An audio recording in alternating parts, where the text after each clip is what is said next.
Welcome to the Golden State Media Concepts College Football Podcast, your ticket to all things college football. Are you looking to get your college football fix? Looking to get the latest news on your favorite school's team? Join us as we talk college football from the national championship to college rivalries to bowl games to the Heisman Trophy to which conference is the best. We've got you covered for the Big Ten, SEC, Big 12, Pac-12, ACC, and everything in between.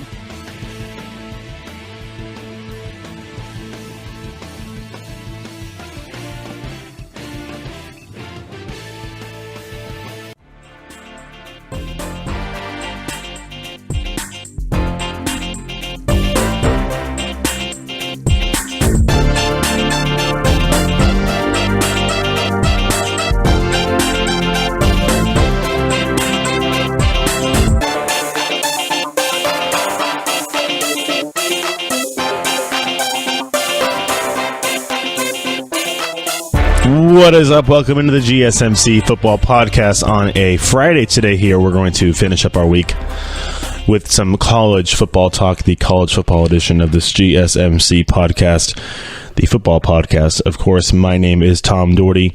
As always, this podcast is brought to you by the GSMC Podcast Network, as we're going to go into some talk on the upcoming media days. Some conferences are actually wrapped up their media days yesterday. The SEC had theirs over the middle part of this week. And we'll talk about that, as well as some of the other conferences that will be having theirs over the weekend as well. And then some reports coming out of Florida State. I mean, we talked about Willie Taggart a lot on this show, a lot about DeAndre Francois and James Blackman. What's the decisions going to be made there? You got a new head coach coming into that situation. A lot of different stuff surrounding DeAndre Francois. Not only is he injured, but he also has a lot of legal stuff dealing with right now. Obviously, that can quickly blow over if it's destined to do that, I guess, or if he's found that nothing's going to get charged or put against him, should be just fine. Which I think that's going to be going that direction, anyways. All the raid stuff and the drugs they found were not connected to him, so we'll go and talk about that as well. But, you got a young kid like James Blackman who didn't play great, but he didn't play terribly last year. I mean, it was kind of a middle of the road year. Obviously, you get your head coach to leave, and you have a new head coach. So you think James Blackman's like, okay, good. I got a fresh chance. I know that obviously Coach Taggart can go look at my film from last year, but it's new eyes. Coach Fisher's out of here. I can go pester the new coach and be in his office and look like a gym rat and be all up in his face, which is exactly what he's doing.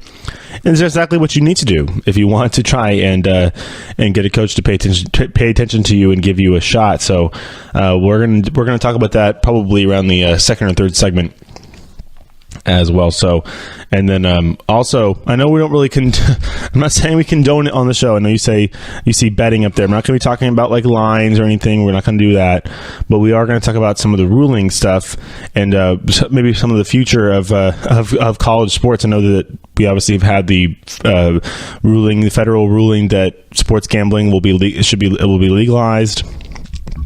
The government kind of gets out of the way there, and they'll allow the states to make their own decisions regarding sports betting. So we're going to talk about that, as well as talk about the future of how it's going to be implemented in college sports. Because professional sports is pretty much a no-brainer.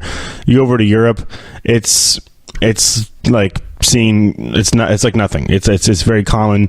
You got sports teams over there that are sponsored by betting companies. I mean, all those soccer teams over there or football teams over there, they all have sponsored jerseys. So all those jerseys have sponsors on the front. A few of them have the Bet365 or Betway or whatever they call.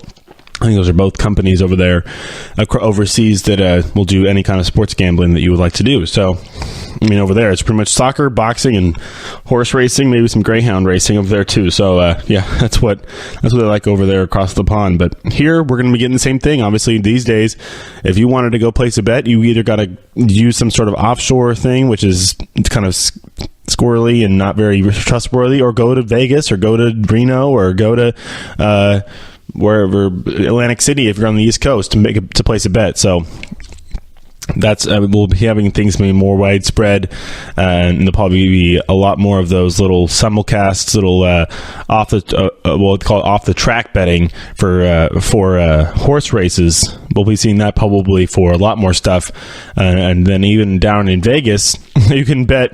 They're going to be saying that well, I think it was already legal, but now that it's kind of across the board, the NFL is probably going to be they're going to have to deal with it, and they're going to be able to have like live betting during the Raider games down there when the Raiders move to Las Vegas after this season.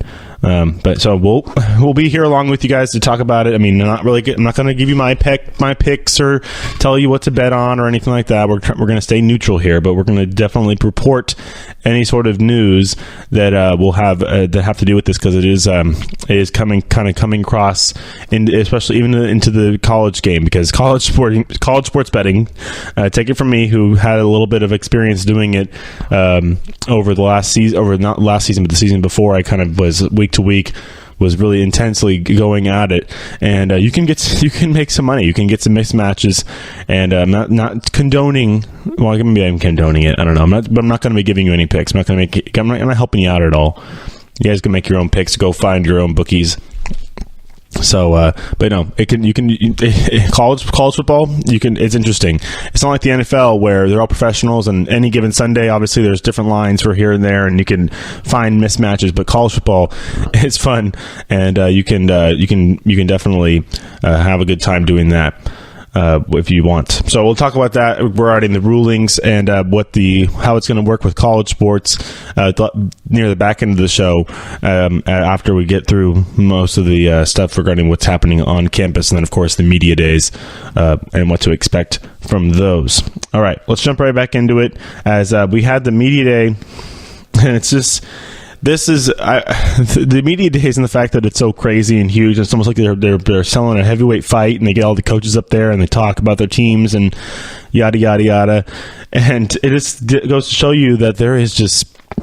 I think I talked about it on Wednesday, how college sports is almost like college football, especially college football is almost like association football, soccer in England, because there's so many teams. Every little teeny city has a team.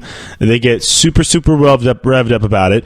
Likely some of those people, if not most of the people in those little cities, well, not little cities, but cities, little cities, went to that school. They're alumni of that school. They consider themselves part of the team, quote unquote, because if you think about it, like I went to CSU Monterey Bay, which is a school down obviously in Monterey, California, and Seaside down by the coast. And they were the Otters, which is, I mean, honestly, if I had a choice, I would not have named it the Otters. Otters are cool.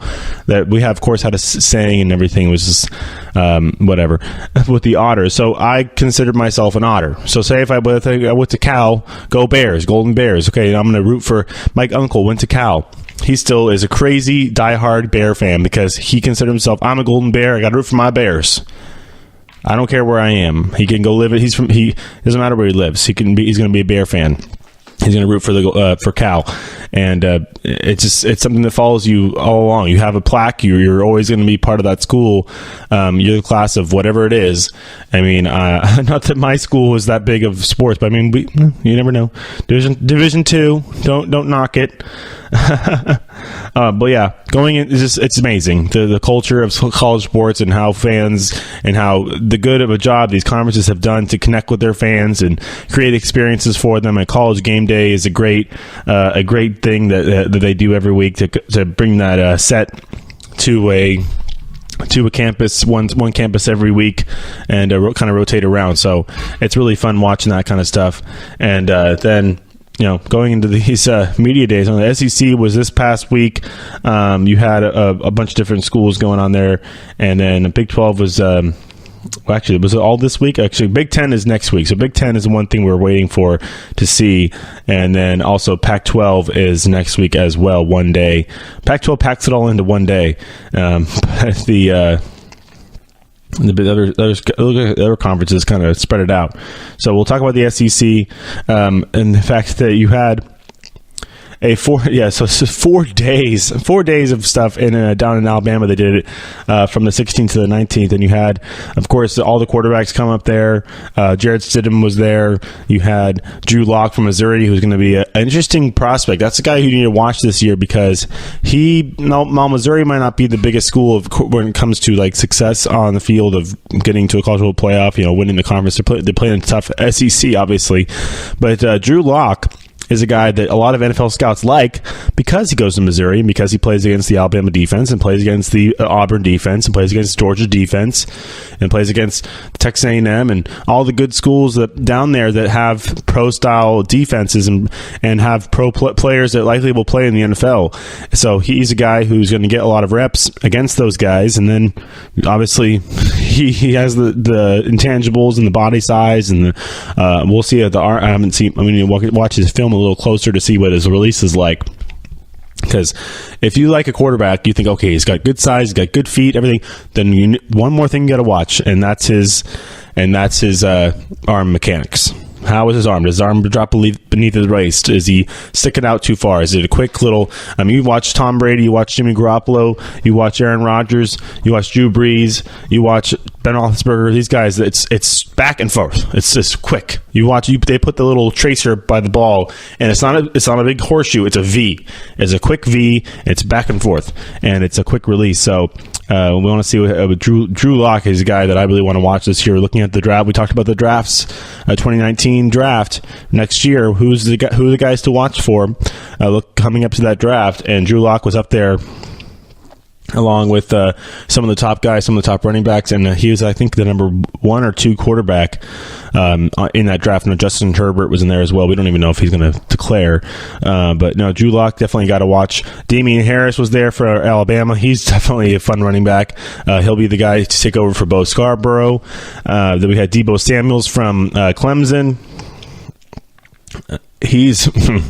That's a guy who's probably going to make Kelly Bryant look pretty good because it was from Clemson. No, South Carolina. We're in the wrong conference here. Wow, I'm like, that's not the right. That's not a name that I'm thinking of. South Carolina receiver Dabo Samuels going to make their quarterback look pretty good this year. He's a guy who's going to watch probably go in the first round next year, and then you got a couple. He had one defensive guy, Devin White from LSU, and then Mississippi State's Nick Fitzgerald, who's another guy where you got to watch his mechanics, because he's going to have he has all the pub, he has all the good stuff going around him, but you got to watch his mechanics, watch how he plays this year at Mississippi State. Obviously, a good school to start to get some good looks at, as like I said before about Drew Lock, the SEC quarterbacks in the SEC don't always get the best pub, because it's a tough conference to succeed in. So it's a tough conference to put good numbers in, because college you want to put these gaudy numbers up, and it's tough to do that in the SEC, especially for a quarterback that's running maybe a pro-style offense, or a guy like both those guys are going to be running and just kind of sitting in the back, sitting in the back of the pocket and just kind of zipping the ball around the field, hopefully. But when you're playing a schedule where you play some of the top defenses in the league, in the country, actually more like it, you'll definitely get a little shaky in your boots. But as well as the SEC is an interesting conference as well to talk about the media days. Jimbo Fisher, first year coach at Texas A&M. Well, first year at Texas A&M. You got Dan Mullen, new coach of Florida. Joe Moorhead's the new coach of Mississippi State, and Tennessee has Jeremy Pruitt. So you got 4 guys who are all new coaches, and then as well, of course, Nick Saban comes out and talks about the QB battle, but doesn't give us anything to fuel that fire, because they still got fall practice to go, they still got stuff to do, and to make that decision, even though I would be very shocked if it was not Tua Tagovailoa to get that job down there at Tuscaloosa. So there you go. That's the SEC. We'll come back on the other side. The Big 12 had a bunch of good names, obviously, as well, as we'll go over that on the other side as well. But I want to go and I'm going to find we're going to pull up some of the quotes from Nick Saban regarding the quarterback. I don't think he really he didn't go that too deep into it, but I'll give you some of the stuff that he did say in his media days. Of course, the SEC is the most visible and the most talked about, most hyped conference of college football, probably, and that's why they need 4 days to go over and do their whole media talk. So we'll cover that. We'll continue the rest of it on the other side. We're going to be doing this media day stuff for probably the next segment as well, as we're going to cover most of the conferences as much as we can here on the show. So everybody stay tuned. We'll be right back.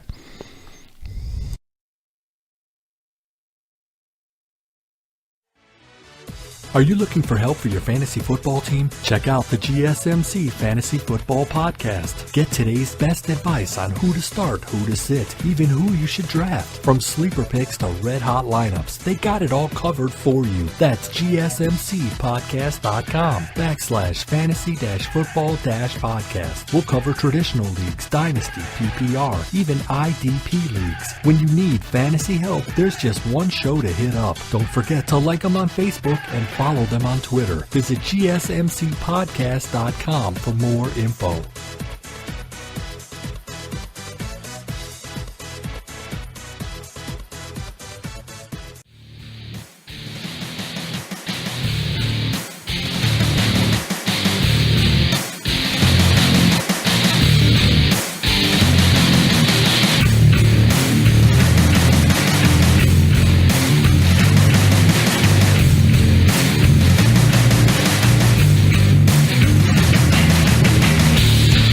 All right, welcome back to GSMC Football Podcast, the college football edition here on a Friday.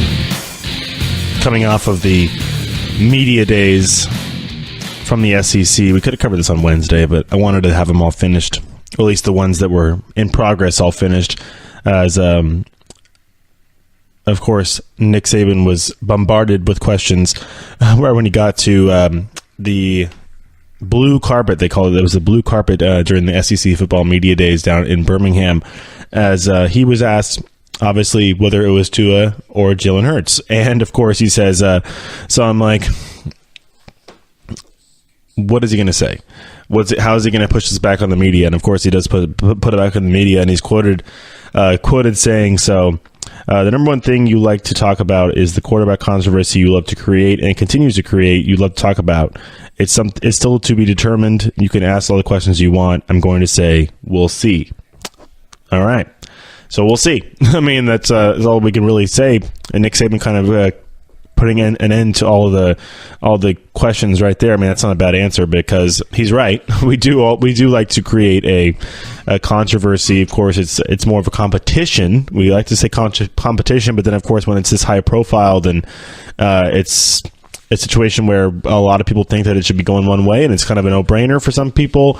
And it's the fact that it hasn't been decided yet might create this controversy and push it towards being a controversy more than a competition, because we haven't really been seeing much competing. Tua was hurt during spring football, and Jalen Hurts didn't really do much because the offensive line was pretty porous and didn't allow him the time to actually do anything. He was running for his life most of the time because their defensive line is ridiculously good there at Alabama. So, of course, he noted the controversy. Of course, not the competition. It's a competition at the lowest. I mean, at the basis of it, it is competition. It's a competition, but the controversy, of course, is created by the media, and is created by the uncertainty. And because, as soon as you pick, the controversy goes away. Even if you pick Jalen Hurts, like, okay, you pick Jalen Hurts, then whatever. He's the guy who's been there. I mean, honestly, I wouldn't be super surprised if you picked Jalen Hurts because he's the tried and tested guy. So, I mean, that's the way it is. I'm not going to question Nick Saban really, but everybody just thinks that it's going to be Tua because of what he did in January, of course. So leading them back from the bitter defeat that they almost did not win. I mean, it was his second and 26, obviously, to win that champion on that touchdown pass was pretty crazy. So, I mean, it is what it is. We'll figure it out. I'm not in a rush. It's not like it's my favorite college team, my favorite. So it's the best team in the league. No big deal. Number one team in the league doesn't know what their quarterback is going to be, or at least the coach won't tell us. I bet you. The thing is, the only question is here: does he know? Do you think he knows? Or is it like LeBron, where he's like, I'm going to decide like the last moment, I'm going to go to the decision cave and decide. But maybe we need to give Nick Saban a decision cave to do the same thing. But it's just interesting that we're coming to this point now, and at the end of this media days, we're coming into fall practice. Maybe he wants to let fall practice happen. I guess I'm not surprised. It's probably what it could be. Wants to let fall practice happen and go from there. So it is what it is. The other big thing to come out of the SEC media days was the consent. I'm trying to think of the word here. Both Gus Malzahn and Nick Saban both came out advocating for a 9-game schedule for the SEC, and that would mean because they only play 8, right? So they play 8 games and they play 4 non-conference games. Is that what it is? So, I mean, Gus Malzahn, obviously, Nick Saban has been the only one really before it. Gus Malzahn was against it, kind of changed his tune. He said, this is his quote, saying, "I've changed my tune. I'm all for the SEC having 9 games to equal out the league as far as schedule." Auburn's coach, that's what he said. I think Nick Saban's been the only one for it. So, I mean, Nick's been really in agreeing with having the 9-game schedule because, I mean, you have some schools most schools play 9 games in their conference. They play 3 non-conference games. It's kind of how it works. So the SEC has always had where Alabama can have the 3 non-conference games at the beginning of the schedule and then have one before the Iron Bowl. They play, like this year, they're playing Citadel before the Iron Bowl as it's going to be. So, I mean, so it's going to be, it is 14 teams now. Texas A&M, Missouri made it 14 teams. Before that, it was there South Carolina, Arkansas coming in to make it 12. Big 10, Big 12, and the Pac-12 all play 9 games right now, as that's the usual thing. You play 3 non-conference games, and you play the 9 in-conference games as well. So the SEC being the only school, the only conference that does not do that. So it looks like when you get coaches, there, you kind of in the right mindset, and you get 2 of the best coaches in your conference to kind of get on the same page, you might see some movement. It's interesting that we haven't seen much movement because even though Nick Saban's been a proponent for it, so interesting. All right, enough of the SEC. Let's move over to the ACC where we had Clemson head coach Dabo Swinney down there for their media days. That was earlier this week as well, as it ended actually yesterday. It was yesterday and the day before. So Wednesday, you had obviously in attendance for this, you had 2 Clemson players, their offensive tackle Mitch Hyatt and the defensive end Clelin Ferrell, who's going to be very good. Watch out for Ferrell. And then, of course, Christian Wilkins and the other guy they have down there. Cam Akers from Florida State came down there. He's going to be, maybe if there's going to be a reason for Florida State to actually kind of surprise some people, depending on how the quarterback play is, Cam Akers is a very good player, and he's going to be making some waves this year, I think, down there in Tuscaloosa. So not Tuscaloosa, Tallahassee. So watch that. Jaquan Johnson from Miami, he's very talented. He's going to be definitely wearing that turnover chain sometime this year, at least more than once. NC State's Ryan Finley, the quarterback, and then Josh Jackson from Virginia Tech, the other also quarterback, were in attendance for this one. But the big question mark is Willie Taggart, really, because Mark Richt was a year early last year, so you already could see what he can do with that team down there in Miami. So we're not really worried about that. We're not really worried about at all what's happening with Dabo Swinney. He's actually come out a while ago and made a decision that at least to start the season, we're going to have you're going to have Kelly Bryant under center for the Clemson Tigers. But there's still a question mark at Florida State. Is it going to be James Blackman? Is it going to be DeAndre Francois? Is he going to be healthy enough to play? Is Willie Taggart going to be able to get to that team back to the championship level that it once was at? So that is the question mark for for the Florida State Seminoles. And then, of course, Mark Richt, another big step to take this year, and that's maybe unseating Clemson in the SEC championship game, because I bet you they're on a collision course to get back to that game, the two of those teams, and rematch the game from last year. So watch out for that as everybody gets ramped up for the season. So it looks like that we had Clemson was yesterday, right? Clemson was yesterday out there.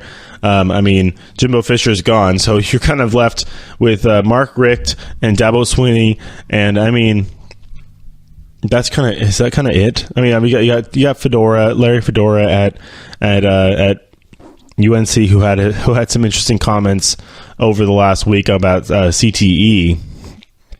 They actually did have to have their AD come out and defend Larry Fedora. So he was quoted or there was some sort of talk. It wasn't during the official conferences, but he says he's questioning Fedora at least is questioning the connection between football and CTE, and saying that he's not sure that football surely causes this disease. But the AD came out and said, I think Larry was really concerned about the health and safety of students. I don't think it came across all that well, obviously. And then continued saying, we are lucky to be working with in such a great environment where the health and safety of our students is first and foremost. Larry feels that way. Again, it was just poorly communicated yesterday, but he's passionate about protecting these students, and he's passionate about the game of football. It just didn't come off all that well. That's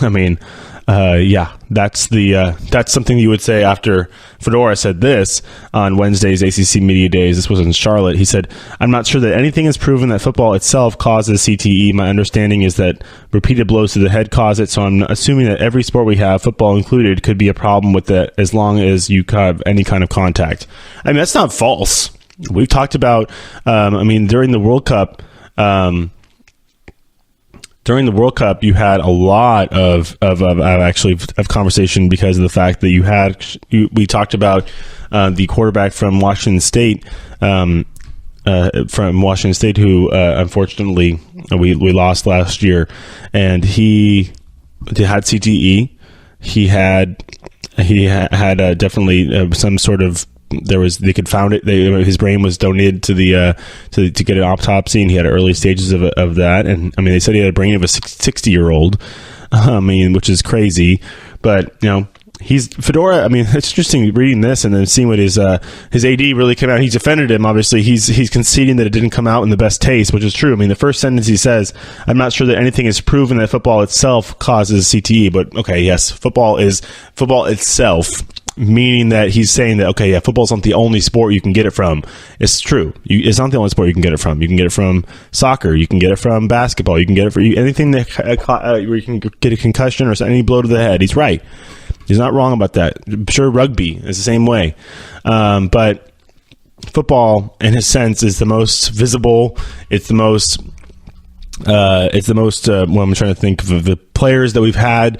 Ex-players have their brains examined, and we found the most out of it. So, the fact that he's saying football itself causes it is kind of crazy. Obviously, yes, it didn't come off the right way. And the AD, the AD for UNC is Bubba Cunningham. So he came out and said, obviously, he conceded that it wasn't the best taste. They're at the school. I would assume UNC, great athletic program. They've had very, very, very, very good success in basketball and baseball, soccer, lacrosse. This is a school that has a lot of very successful programs, men's and women's. So I'm sure that their medical standards are quite high there, and obviously it's a very good academic school as well. They've had some other issues that we don't want to go there. We've already talked about the paper classes and everything, but this is a situation where he's not wrong in the fact that football is not the only sport where you can be in danger of having head injuries and sustaining concussions, and then of course that could lead to CTE. And for those, this is for those who don't really know what CTE is and you want to learn more about it, you could go watch the concussion movie. That was a Hollywood portrayal. I would say go look up the PBS documentary called League of Denial, which was originally supposed to be aired on ESPN. It was actually produced by two ESPN writers. However, ESPN backed out of their role in that and the airing of that documentary because of their ties to the NFL, you think. And then PBS did air it, and it is out there for you guys to go look up. It's called League of Denial. As they really good show. Really good, really good, introspective and informative documentary about this terrible disease and condition. So, yeah, it's interesting seeing a coach coming out and say that right now. I mean, you have a lot of different issues at hand right now. The NFL changing their rules and the helmet rule and stuff like that. College, obviously, already having their targeting rules in effect. So, he had to defend the comments. I mean, that wasn't that bad of a comment. He's not wrong. He was wrong in the beginning that football doesn't cause it itself. It does cause it itself, but it's one of the many things that can cause it when it comes to sports, soccer being one of them as well. And whether you head the ball right or head the ball wrong, or you're coming and crashing. I mean, some of these, you watch the World Cup, some of those corner kicks, some of those crosses into the box, you have a defender and an offensive player both going up for the ball. Even if they don't hit the ball, they can hit each other's heads, and now both the guys have concussions that cause it in each other. So your brain is hard. Your skull is hard, and when you hit it against another guy's skull, it's hard too, and it's not going to feel very good, and it could cause some complications down the line, and we need to be careful about that. So we're going to cut this. We're going to cut this segment here, as I'll come back on the other side, and we're going to do the Pac-12 and the Big 12. And also the Big 10. Well, actually, no. Pac-12 isn't until. We're going to preview a couple of them. We don't have the Pac-12's until this coming week, and then neither is the Big 10 isn't there. So I think there's one more who was this week. So we'll cover that. I think it was the Big 12. We'll cover that in this segment here as we continue on with the show. Yeah, the Big 10 is next week, July. So it's going to be next Monday. Today's the 20th. So Monday and Tuesday for the Big 10, and the Pac-12 is Wednesday and Thursday next week. So we'll go over that, previewing, telling you guys who's there, where you can tune in if you want to watch it. So everybody stay tuned. We'll be back into the Big 12, and then some more talk on the coaches and the Florida State situation. Stay tuned.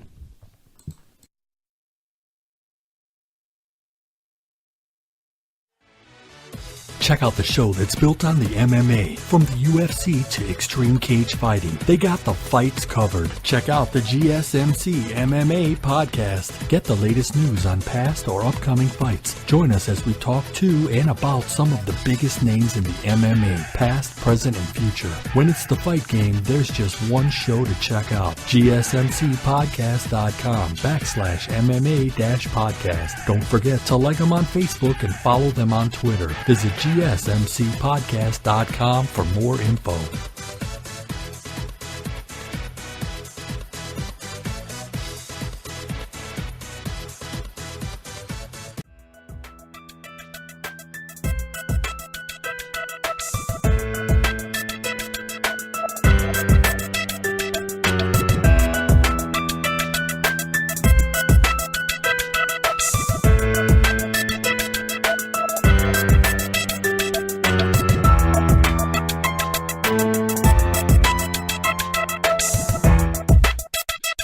All right, welcome back, GSMC Football Podcast on a Friday today here.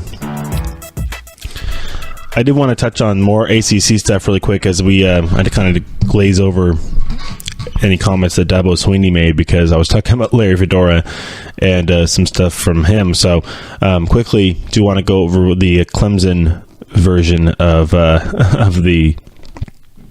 this media day, as he, of course, is going to be asked, of course, about when it comes to the battle of QB. They did list Kelly Bryant as their number one quarterback on the depth chart, which, I guess does not mean that the competition is over, because he's still going to get asked about it, and he doesn't want to tip his hand. So, that's what we're seeing on these headlines, is that Trevor Lawrence, does he still have a chance to win that job? Sweeney added that, Chase Bryce is also in the mix. He's a redshirt freshman, and he's a guy he of course isn't going to be as highly touted as Kelly Bryant who's experienced, a senior, and the true freshman, Trevor Lawrence, who's been just all over the news and all over the talk. And I've talked about him a lot. And, of course, because you look at him and you say, that's a quarterback. That's a guy who's probably going to play in the NFL. That's a guy who we want to watch play. And, I mean, you forget about Chase Bryce, and he's a guy who's probably, we haven't seen that much about him, but he's a guy who's going to be probably just as successful as the other two as well. So I mean, Swinney did joke and say that, I mean, I don't know how accurate this is. Of course, he's like, oh, I could throw a golf tee in the air and whatever it lands on, or whatever the players it points to, I could just go good enough to get the chance to win. Because I mean, their defense is good enough. So I mean, quarterback's only one position. Obviously, it's a huge position. Is the most important position on your offense. But when you have a defense like they do, he's probably thinking, we could score 15, 20 points a game, we'll be fine, because we're not going to give up that many this season as well. So I mean, he did say, I really believe we can win with all three of them. We haven't always had a situation like that. It's a great spot to be in. So I mean, yeah, that's true. It is a great spot to be in, but it's also a spot of uncertainty, and you're going to be putting your players in a sense of uncertainty as well.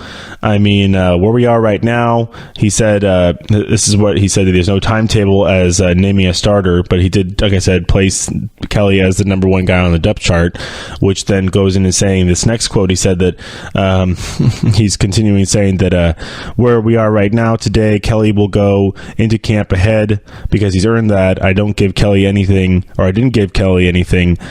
Streeter didn't give Kelly anything. That's the quarterback coach, Brandon Streeter at Clemson, didn't give Kelly anything. Kelly's earned that. He's earned it this spring. I mean, that's an interesting saying coming from reports that he wasn't having the best spring. I mean, he wasn't having the best one he could have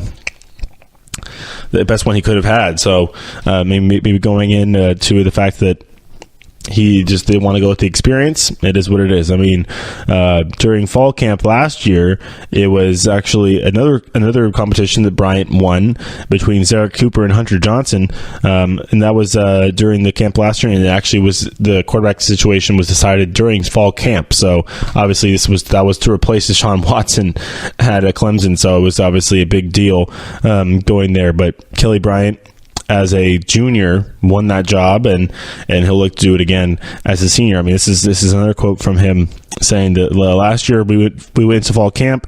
The competition was very close, and I thought it might stay close and might have to play over into games. But Kelly separated himself, and then it wasn't close. We were like, this is the guy. This is our guy. Let's go. He earned that. So I mean, whether they're going to do it again, maybe a younger guy comes and usurps him. I don't think that's going to happen, because I think they're going to try and let Trevor Lawrence learn a little more behind as a backup, and then he'll obviously have his time. He's young enough to do that, and to have his time as the starting quarterback for Clemson. So it is interesting saying, and he goes on and says that, so it's the same thing. You got to go into the camp, let them compete just like every other position. If someone separates, great. If not, it's close. Then we've got to go to the games. That's all we've got in college football, because there's no preseason in college football. That's it. It's not like, I mean, the NFL, usually you have your quarterback identified already. You sign him as your starting quarterback, and you sign a guy as your backup quarterback. There are some places, obviously, like actually right now, where you'll have a rookie who you think should start over a mediocre veteran. So like in New York, and then for the Jets, you're going to have a quarterback. You're gonna have 4 preseason games for Sam Darnold, and who else is there? Is it Teddy Bridgewater?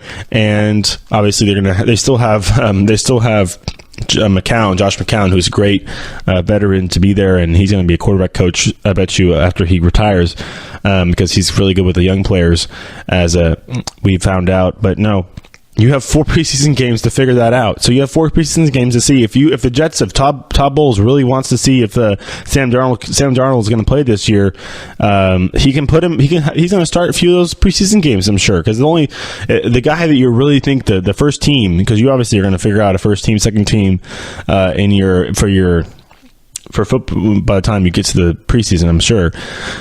You're going to have that team play a lot in week 3. So week 1 and 2 is kind of the show me weeks for for the guys who want to make the team, for a young player like Sam Darnold to get out there and show what you can do in a NFL uniform, and then also you'll have week 4 as well. So because week 3, none of the starters really play week 4, as you see. But it'll be interesting to see. A lot of interesting preseason. Actually, preseason in the NFL is going to be fun this year because you're going to have a lot of quarterbacks making their cases, and that's something you don't get in college. That's interesting. It's funny that's what Dabo is kind of alluding to, is the fact that they don't have a preseason in college. There's no preseason games. There's no exhibition games. Everything matters. Clemson has a pick quarterback, and even though they play, I don't know, I think they play Foreman or Stanford their first game. I think they play, obviously it's a cupcake school, in their first game, as you have to win. You can't just hiccup that game. You can't just, let's see what they get. Furman, they play Furman. I knew it was something like that. In their first game, and you have to make a decision. You can't just say, let's throw him out there and see what happens. No, you have to win that game, because if you don't, then you're kind of screwed. The whole season's done. And then week 2 for Clemson is Texas A&M. So I mean, watch out for that. It's the SEC. That's a good school with a good coach now. Obviously, their quarterback situation over there is a little. It remains to be seen. They kind of wish that Kyler Murray was still there, but I mean, that's a whole different story regarding what's going on with Kyler Murray. But I'm going to get there. Sorry, Big 12 people, I will get there when it comes to the Big 12. But finishing up, I wanted to go over that ACC stuff, because I knew they asked him about it, and I knew that it was, even though I did report earlier that they had put Kelly, like I said, Kelly is on top of the depth chart, but that just because he was a starter. He's probably because he was a starter last year, and the fact that they're still opening it up in fall practice for not just 2, but for all 3 guys.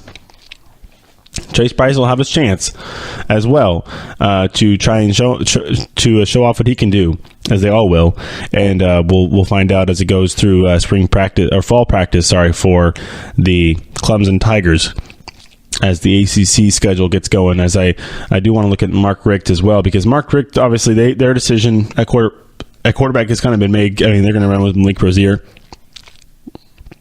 I mean, they're gonna run with Malik Rozier. It looks like, as Mark Richt came out. Of course, he was more. It looked like he was more worried about.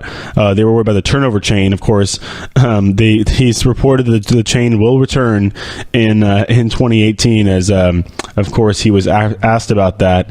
Of course, he said that. This is his quote. He said, "He called the turnover chain the greatest thing since sliced bread." He said, "I don't even think I've touched it until the season was over. That thing is about 6 pounds. I mean, it's thick Cuban link chain with a big U. It's gaudy and it's beautiful." That's what he said. And he did continue saying that, like I've said, if we got 3 turnovers last year, it would have been mocked. It was laughed. You get 31 turnovers. That team had 31 turnovers last year. They had multiple games with 3. In one game, you have 31 turnovers over whatever it was. Maybe there's something to it. It did create an awful lot of excitement for our team. It created an awful lot of excitement for our fans. It's not just about at the games, but around the country. It was a special thing, which is true. It was a thing that spread across the nation, and was all over the media show, all over the shows, highlight shows, everything. As you definitely saw people getting excited for it, and the players were really excited for it. You saw copycats and everything of other teams trying to get some sort of token or item to either wear or hoist during when they have a turnover, as it does get people hyped. And for the guys who have never worn it, who are like, I need to get the ball, they're going to play even harder. I know it's kind of a trivial thing, like, I need to get the turnover to get to wear this chain, but it is helpful creating a situation where you're going to have fans get excited, you're going to have your players get excited, and everybody's going to be trying to clamor for that turnover chain and get it around their neck this year. So we'll see it back on the sidelines down for Miami this season as well. All right, going to the Big 12. Obviously, Lincoln Riley is going to have the big question marks coming into the season because of the fact that he's only going to have 1 season of Kyler Murray, and you're going to have to kind of. I've asked this question over and over again. Do you baby him? Do you watch him? Do you make sure that do you think that? I mean, do you think that they should be careful with Kyler Murray? He's a different guy. He's a $5 million. I'm sorry, no, $5 million. Isn't it? It's more than that. It's like 7 or 9. It's like $9 million or 5.7. I can't remember what it was. It was a lot of money. Man who is signed with the A's. They gave him 1 year to play college football to hold up his promise to the University of Oklahoma, and then he can play 1 year and pray to the Lord that he doesn't get hurt, and then go play baseball. So I mean, does Lincoln Riley take that into account, and maybe less quarterback keepers or less plays where he's going to actually be put out on the island? I mean, the main comparison I think for right now is the fact that you have Tom Herman and Lincoln Riley in this conference, and they're both two young coaches. And I mean, Tom Herman was supposed to be that big coach to come up. Lincoln Riley's got a bigger decision to make. Not a bigger decision to make. Tom Herman has a bigger decision to make because he doesn't have a quarterback yet. At least Lincoln Riley's coming off of a year where he went to the college football playoff in his first season, had a Heisman Trophy winning quarterback, and he's going to get another guy who is very highly touted as well. So we'll talk more about the Big 12 on the other side, and then everybody stay tuned. We'll be right back as we'll cover, and I'll give you some of the quotes and stuff that was said at the Big 12 Media Days that happened over the last few days here this week. So everybody stay tuned, and we'll be right back.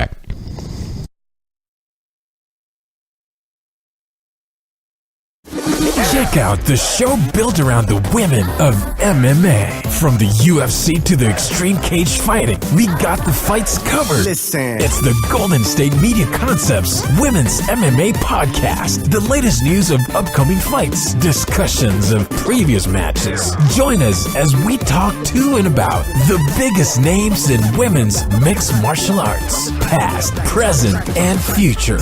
When it's the women's fight game, you know where to listen to. The Golden State Media Concepts Women's MMA Podcast.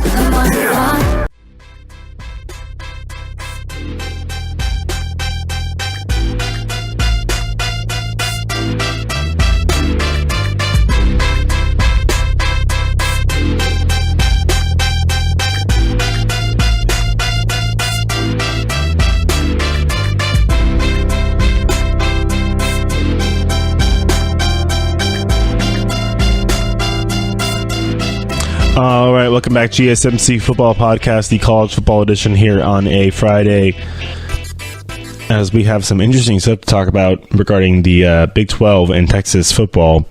As you think Texas football, the seat of power in the Big 12 has been kind of dormant for the last few years, as you've had TCU, Texas A&M, Oklahoma, even Oklahoma State be even more relevant than the Longhorns. So they get Tom Herman from Houston after the whole Charlie Strong experiment, but he's being passed up already by Lincoln Riley. And whether it's the fact that Bob Stoops had a better transition period, the fact that Lincoln Riley was already at the school and just kind of took over that job and was basically promoted instead of coming over from a different school, or whatever may have you. So I know that there's a lot of different things that have to happen this year for the Oklahoma Sooners to be good again this year. I mean, obviously they lose the Heisman Trophy winner, but Texas, they have a lot of question marks too, and their coach doesn't seem to know what's going on, not going in the long run at least, or what their outlook for the season is. Because I mean, you have a situation where Tom Herman was asked a pretty easy question. I mean, whether he wanted to be honest or not, but he seemed to be kind of stumped, or at least quiet, about the fact that he has to be honest and doesn't want to be lying straight up to the media. So he was asked during the media days, just how many difference makers and championship level players do the Longhorns have? And he's like, it was an awkward silence. He sat there. And he said, one word answer, and he did expand a bit though. He said some. That's all he said, was some. That's it. He doesn't identify anybody. Doesn't say, "Oh yeah, we're stacked this year." He doesn't want to. He wants to be honest. I don't think he wants to, because the thing is, when you have expectations are weird. Because Texas obviously has very, very high expectations in themselves, and the boosters have very high expectations of coaches and of players and of coaches especially. That's why you see Charlie Strong only getting 3 years there to barely get a recruiting class into the top level. I mean, he barely got juniors. The guys he picked out of high school, the recruit, couldn't even get to their senior year before he was retired. Before he was retired. Before he was fired. So I mean, it was crazy. But Tom Herman did expand a little bit after saying to the question that if he had any difference makers or championship level players. He said some, and he said, I mean, I don't know. You have, he says, here's what he said. I mean, I don't know. You kind of put me on the spot there. I haven't tallied up the difference makers and championship level guys, and I don't know that it's fair for me to give an assessment with the limited time that you have to think about that question. But I do think there are more guys both sides of the ball, probably more, if I'm being honest, on defense than offense right now. So it looks like that the defense might be a little more... play more on defense, he said, than offense, which means, okay, he has more championship level players on his defense than his offense, which is probably fine. But, looking at it this way and seeing the fact that Texas has not really been relevant the last few years goes to show that maybe it's the fact that he doesn't really know. I mean, knows what's going on, or it's a weird answer to the question. I don't know. It's kind of a weird. I don't know. I mean, I don't know. I haven't tallied up. Okay, you have an idea of your roster, don't you? Okay, this guy's going to be good. Your starters should all be difference makers. You should have at least 5 on each side of the field. Playmakers, skill position players. All your skill position players should be like that. All your quarterback, your running back, your wide receiver, your tight end, your safeties, your corners, your linebackers, all of them. Pass rushers.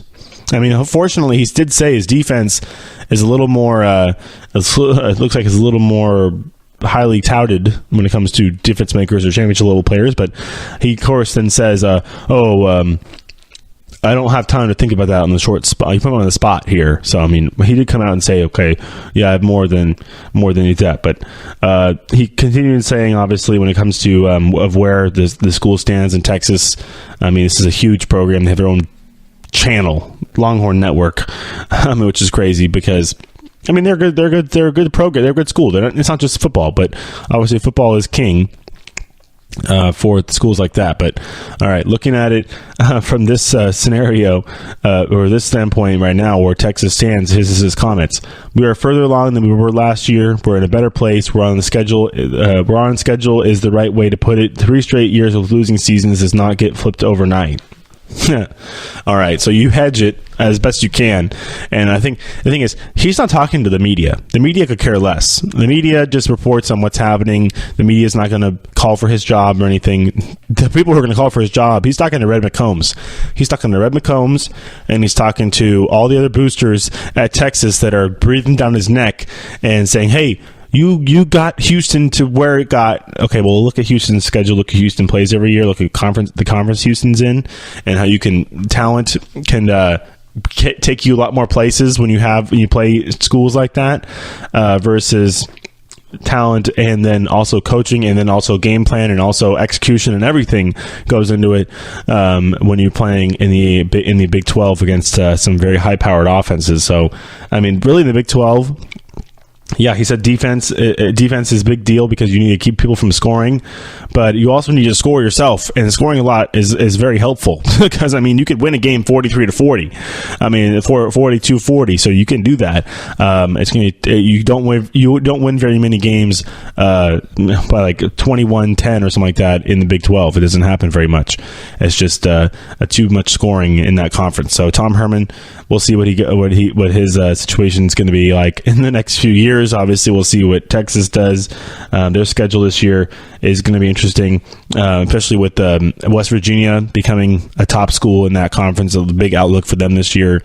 Looks to be better. TCU, Oklahoma State even has some good players coming up to take over for Mason Rudolph. So good luck, Texas. Have fun with that, as they definitely will be trying to get back to the same realm of success that they had back when. I mean, it was long when they had Colt McCoy, I guess, Vince Young and Colt McCoy. That's pretty much the last time that they really were on the big stage. I mean, they're going to be on the big stage because they are Texas. But knowing that they're they're not really in the contention to win anything. They're not in contention to get into the Big 12 championship game. They're not really in contention to get into the college football playoff at all. So Tom Herman, of course, knows that, and he knows that it's going to take a couple of years to get to that point. So going over back to Lincoln Riley's comments, I did want to see what he has to say, of course, about we do want to see what he has to say about Kyler Murray, of course. Obviously, Lincoln Riley, the fact that he's already kind of leapfrogged Tom Herman probably goes to show you that maybe it's better to hire from within. Like Stanford hired from within. David Shaw was already there. He got hired from within at Stanford. I'm trying to think of other people. I think, which is Mario Cristobal, same thing? No. It doesn't happen very often. You rarely see guys get hired from the same school, get brought up to coach. Guys get groomed. I mean, Bob Stoops obviously it was a shock that he retired at such an age, but he knew that Lincoln Riley was ready. And he knew that Lincoln Riley was going to be one of the best coaches in the league, in the Big 12. So I mean, this is a guy who's already kind of made a name for himself, and this is a guy who has shown that he can handle all the pub and all the expectations at a big program like Oklahoma. I mean, the Sooners, they didn't really change much over the time from Bob Stoops to Lincoln Riley because it's the same culture. It's the same coaches, the same coach that was there. He's just basically just lost one guy, and I think most of the assistants all stayed the same, and you basically lost one guy, and now you're going to be with a new head coach that has been there the whole time. You know him, and he knows the offense, and he knows the culture of the team. And it's not some guy coming in cold. It's a guy coming in as he with the utmost confidence as well. So I mean, looking at these coaching rankings and looking at the media days, obviously, you look at Lincoln Riley as a guy who's going to be playing coaching some very good teams in the future, and coaching probably Oklahoma for quite some time, because I mean the guy's only 30 something. He's pretty darn young. So I mean, this is a situation where he's going to be in this job and be successful, and we'll see how he recruits. Obviously, Kyler Murray, you get him as a transfer is a big deal. Baker Mayfield was a transfer walk-on as well.